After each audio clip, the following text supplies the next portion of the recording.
Hello everyone, welcome back to my channel. তো সবার প্রথমে দেখো ব্রাইডে কিন্তু ফেসটাকে ভালো করে ক্লিন করে নিয়েছি। দেন আমি এখানে আইব্রোটাকে ফ্ল্যাপ করে নেওয়ার পর চোখের উপর বেস লাগিয়ে সুন্দরভাবে একটা আই মেকআপ করে নিচ্ছি। হাফ কাট ক্রিজ গ্লিটারি একটা আই মেকআপ। তোমরা আই মেকআপের ভিডিওটা চাইলে কিন্তু আমার আগে থেকে ভিডিও করা আছে, পোস্ট করা আছে, তোমরা দেখে নিতে পারো। তারপরে এখানে একটা অ্যাকোয়া প্লাসের ময়শ্চারাইজার ইউজ করে নিচ্ছি। তারপরে এখানে কালার বারের একটা প্রাইমার ইউজ করে নিচ্ছি। তারপরে দেখো একটা ডার্ক শেড নিয়ে ক্রাইলনের সুপ্রার প্যালেট থেকে একটা ডার্ক শেড নিয়ে প্রথমে ভালো করে ব্লেন্ডিং করে নিলাম। তারপরে দেখো আর একখানা ফাউন্ডেশন নিয়ে নিয়েছি, সেটা হচ্ছে ক্রাইলনের এফএক্স 28 আর 29 শেড নাম্বার দিয়ে। তারপরে দেখো 28টা দিয়ে কিন্তু ক্রিম হাইলাইটিং করে নিলাম।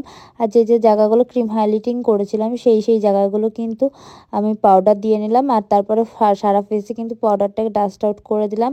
নোজ কন্ট্রোলিং, হাইলাইটিং, ব্লাশার তিনটেই ইউজ করে নিচ্ছি। আর আজকের ভিডিওটা একদম শর্ট হতে চলেছে। যদি লং ভিডিও চাও অবশ্যই আমাকে কমেন্ট করো। আর তারপরে একটা ফিক্সার দিয়ে সুন্দরভাবে ফেসটাকে লক করে দিলাম মেকআপটাকে। তারপরে চোখের নিচে স্মাচ করে আমি কিন্তু এখানে কাজল পরিয়ে নিয়ে স্মাচ করে নিয়েছি। তারপরে একটা হুডা বিউটির কিন্তু লিপস্টিক ইউজ করেছি। আর এখানে আইলাইনার পরিয়ে আমার আজকে লুক কমপ্লিট। আর অনেকক্ষণ পর রিভিউটা নিয়ে আসছি, বলো বর্ণাদি কেমন লাগলো? খুব সুন্দর লেগেছে।